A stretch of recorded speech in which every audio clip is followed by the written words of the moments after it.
শীতের রাত মানেই আলাদা একটা অনুভূতি। চারপাশে নিস্তব্ধতা, ঠান্ডা হাওয়া আর মনে অদ্ভুত এক শান্তি। আজকের এই ভিডিওটা খুব প্ল্যান করে কিছু করা হয়নি। হঠাৎ করেই তৈরি হয়ে যাওয়া একটা মুহূর্ত। কোচিংয়ে বসে কয়েকজন বন্ধু আর একটা ছোট্ট সিদ্ধান্ত। আজ নিজের হাতে কিছু বানাবো। এই জীবনে এইটাই ছিল আমার প্রথমবার চালের রুটি বানানোর চেষ্টা। সেদিন কোচিং বন্ধ ছিল, বাইরে বেশ ঠান্ডা পড়েছিল। কেউ বাড়ি যাওয়ার তাড়া করেনি। একজন বলল, আজ কিছু একটা রান্না করা যায় না? আর সেই কথাটাই যেন আগুনে ঘি ঢেলে দিল। কেউ চাল আনলো, কেউ মুরগির মাংস, কেউ আবার মশলার দায়িত্ব নিল। কোচিং ঘরটাই যেন হঠাৎ করে একটা ছোট্ট রান্নাঘরে বদলে গেল।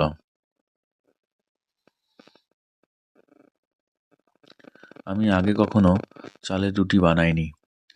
দেখেছি শুধু মা, কাকিমা বা গ্রামের লোকজনকে বানাতে।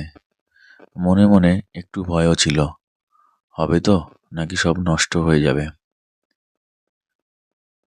চালের গুঁড়ি বাজার থেকে নিয়ে এসে সেটাকে গরম জলের ভিতরে দিয়ে হালকা ভাপ দিয়ে সিদ্ধ করে তারপর হাত দিয়ে ভালো করে মেখে নিয়ে একটা ডো তৈরি করা। সব কিছুই যেন নতুন লাগছিল। ভিডিওটা হয়তো সব স্টেপ ঠিকঠাক করে ক্যামেরায় বন্দি হয়নি, কারণ তখন ক্যামেরার চেয়ে রান্নাটাই বেশি গুরুত্বপূর্ণ হয়ে উঠেছিল।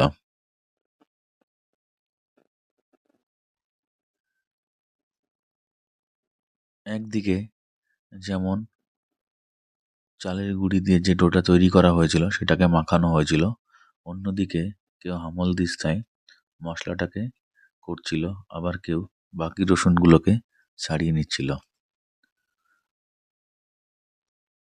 এই করতে করতে কিছুটা সময় কেটে যাওয়ার পর আমরা আবার শুরু করে দিলাম মুরগির মাংস রান্না। তেলে পেঁয়াজ ভাজা, মশলার গন্ধে পুরো ঘর ভরে গেল। শীতের রাতে এই মুরগির ঝোলের গন্ধ, সত্যি বলছি, এটা ক্যামেরায় ধরা যায় না।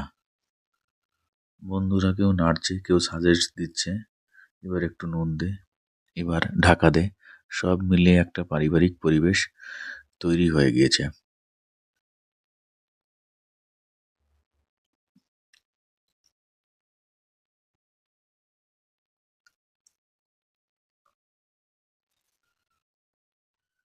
এই জায়গায় একটা কথা না বললেই নয়।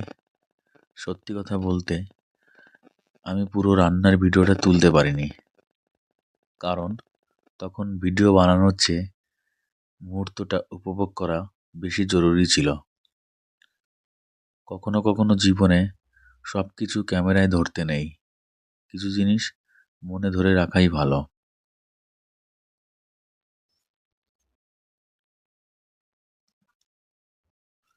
এই ভিডিওটা আসলে শুধু চালের রুটি আর মুরগির মাংসের নয়।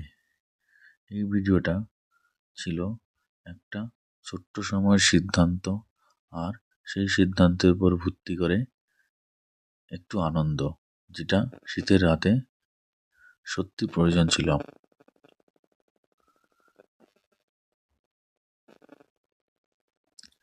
শুধু চালের রুটি আর মুরগির মাংসের ভিডিও নয়, এই ভিডিওটা বন্ধুত্বের, একসাথে বসে হাসা, একই হাঁড়ি থেকে খাওয়া, একটু কষ্ট একটু আনন্দ, সব মিলিয়ে একটা স্মৃতি। আজ থেকে হয়তো অনেক বছর পরে হয়তো এই ভিডিওটা কোনো একদিন দেখে বলবো, দেখ এই দিনটা কত সুন্দর ছিল। আর এই দিনটার জন্য হয়তো তখন আমরা অনেক কিছু মিস করব, এবং সেই পুরোনো দিনগুলোকে আবার মনের মধ্যে একটু হলেও ভালো লাগা তৈরি হয়ে যাবে। মাংসটা অনেকটা কষা হয়ে যাওয়ার পরে নতুন আলু আমরা কি করলাম, দিয়ে দিয়েছিলাম। আর এদিকে একজন রুটিগুলো দেখুন কত সুন্দর করে বেলছে। দেখে মনেই হচ্ছে না যে নতুন হাতে রুটি বেলা। একদম সুন্দর করে রুটিগুলো গোল হয়ে যাচ্ছে। আমরা তো ভেবেছিলাম হয়তো রুটিগুলো হবে না, কেননা বেশি সিদ্ধ হয়ে গেছে কিনা। এদিকে আমার মাংসটা অনেকটাই কষা হয়ে গেছে।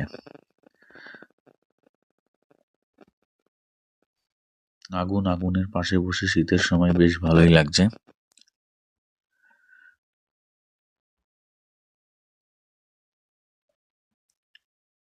যখন সব তৈরি হলো, চালের রুটি গরম গরম, মুরগির ঝোল ঠিকঠাক, সেই প্রথম কামড়টা ভাষায় বোঝানো যাবে না। হয়তো রেস্টুরেন্টের মতো পারফেক্ট না, কিন্তু নিজের হাতে বানানো এই স্বাদটাই আলাদা। আর একজন যখন ক্লান্ত হয়ে গেছে তখন আরেকজন ধরছে, আর এদিকেও আমাদের মাংসটা কড়াইতে লেগে লেগে যাচ্ছে, মানে মাংসটা অনেকটা কষা হয়ে গেছে। এবং আমি তখন জলটা দিয়ে দিলাম মাংসটার মধ্যে জলটা দিয়ে আমরা, কারণ কারোই আর মাংসের গন্ধে দেরি সহ্য হচ্ছে না, সবাই বলছে তাড়াতাড়ি নামিয়ে দিতে, কিন্তু শুধু মাংস নামালে তো হবে না, আমাকে রুটিটাও করতে হবে। এই সমস্ত ভিডিওটা আমি ধরতে পারিনি, কেননা সবাই খুব আনন্দ করছিল। সেই আনন্দের মাঝখানে যখন তখন তাদেরকে দাঁড় করিয়ে ঠিক ক্যামেরা বন্দি করা সম্ভব হয়ে ওঠেনি। ভিডিওটি ভালো লাগলে অবশ্যই আপনারা একটা লাইক করবেন, শেয়ার করবেন, সাবস্ক্রাইব করবেন। তবে সর্বশেষে বলি, জীবনে সব কিছুই নিখুঁত হয় না, সব ভিডিও পারফেক্ট হয় না, সব প্ল্যান সফল হয় না, কিন্তু এই ছোট ছোট অসম্পূর্ণ মুহূর্ত একদিন বড় স্মৃতি হয়ে যায়। এই ভিডিওটা যদি ভালো লাগে, লাইক দেবেন একটা, শেয়ার করবেন, আর এমন রিয়েল সিম্পল জীবনের গল্প দেখতে আমার সাথে থাকবেন। আমি আবার আসব নতুন গল্প, নতুন অভিজ্ঞতার কথা নিয়ে আপনাদের সঙ্গে শেয়ার করব। তাহলে দেখা হচ্ছে পরের ভিডিওতে। ততদিন আপনারা সবাই সুস্থ থাকুন, ভালো থাকুন, এই কামনা করি। আজকের ভিডিওটা এখানেই শেষ করছি।